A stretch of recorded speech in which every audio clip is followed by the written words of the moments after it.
एक औरत अपने घर से निकली। उसने घर के सामने 3 साधुओं को देखा जो सफेद दाढ़ी में थे। उसने कहा कि मैं आप लोगों को नहीं पहचानती, बताइए क्या काम है। तो साधुओं ने कहा हमें भोजन करना है। तो महिला कहती है ठीक है, आप मेरे घर के अंदर पधारिए और भोजन ग्रहण कीजिए। तो साधु कहते हैं कि क्या तुम्हारा पति घर में है? तो महिला कहती है नहीं, वह कुछ देर के लिए बाहर गए हैं। तो साधु कहते हैं कि तब हम अंदर नहीं आ सकते हैं। थोड़ी देर में पति घर वापस आ गया। उसे साधुओं के बारे में पता चला तो उसने तुरंत अपनी पत्नी से उन्हें पुनः आमंत्रित करने के लिए कहा। औरत ने ऐसा ही किया। वह साधुओं के समकक्ष गई और बोली, जी अब मेरे पति घर वापस आ गए हैं, कृपया आप लोग घर में प्रवेश करिए। तो साधु कहते हैं हम किसी घर में एक साथ प्रवेश नहीं करते हैं।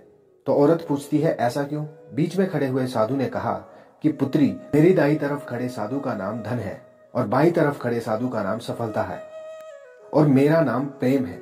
अब जाओ और अपने पति से विचार विमर्श करके बताओ कि तुम हम तीनों में से किसे बुलाना चाहती हो।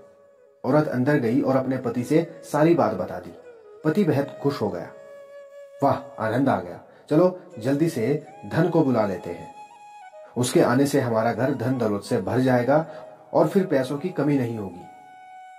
औरत बोली, क्यों ना हम सफलता को बुला लें। उसके आने से हम जो करेंगे वो सही होगा और हम देखते ही देखते धन दौलत के मालिक भी बन जाएंगे। पति कहता है कि तुम्हारी बात तो सही है, पर इसमें मेहनत करनी पड़ेगी। मुझे तो लगता है कि धन को ही बुला लेते हैं। थोड़ी देर उनकी बहस चलती रही, पर वो किसी निश्चय पर नहीं पहुंच पाए और अंततः निश्चय किया कि वह साधु से यह कहेंगे कि धन और सफलता में जो आना चाहे वो आ जाए। औरत झट से बाहर गई और उसने यह आग्रह साधुओं के सामने दोहरा दिया।